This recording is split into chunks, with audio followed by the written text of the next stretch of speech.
Brought to you by GTA, your island, your network. As Abraham Lincoln once said,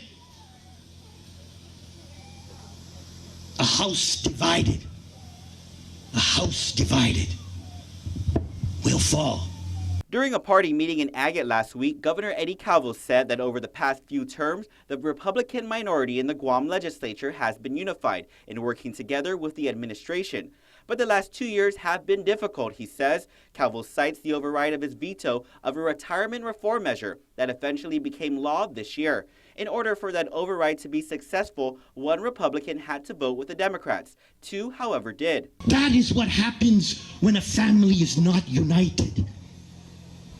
Words are cheap. Coming here together and making statements about unity and about family and about working together as one Republican Party and one people. Those are easy words to say.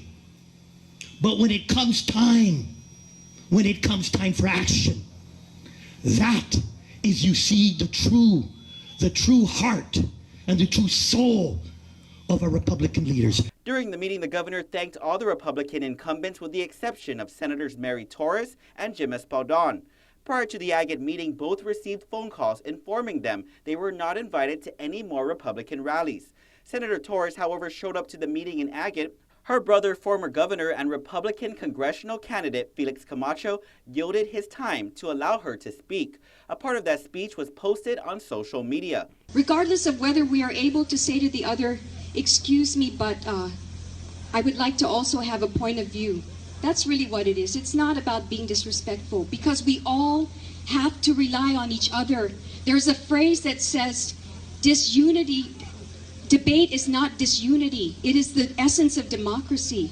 You cannot arrive at the right answer if you only look at the first answer. Torres, who declined an on-camera interview, tells KUAM she believes she's being targeted because she is not supporting Bill 390 to borrow money to pay tax refunds quicker.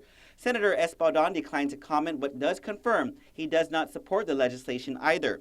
Governor Calvo's communications director, Oya Nidaricle, confirmed that the two senators were uninvited to the GOP rallies, but says it does not mean the party's not unified. Every so often we're going to have disagreements, and that's just part of the process. The fact that that there's an issue that is brought up, and then you're going to show up, it kind of shows the level of regard they have for the governor. As for the Republican Party of Guam, Secretary Kate Baltazar says the party is moving forward towards Super Tuesday, adding the disagreement of two people does not make a rift. We've been forging forward together. So, in light of any differences that may or may not exist, we have the best slate of candidates who are forging forward together for Guam, in spite of the differences. So I think that's important to highlight. Reporting for Guam's News Network, I'm Ken Quintaniza. Brought to you by GTA, your island, your network.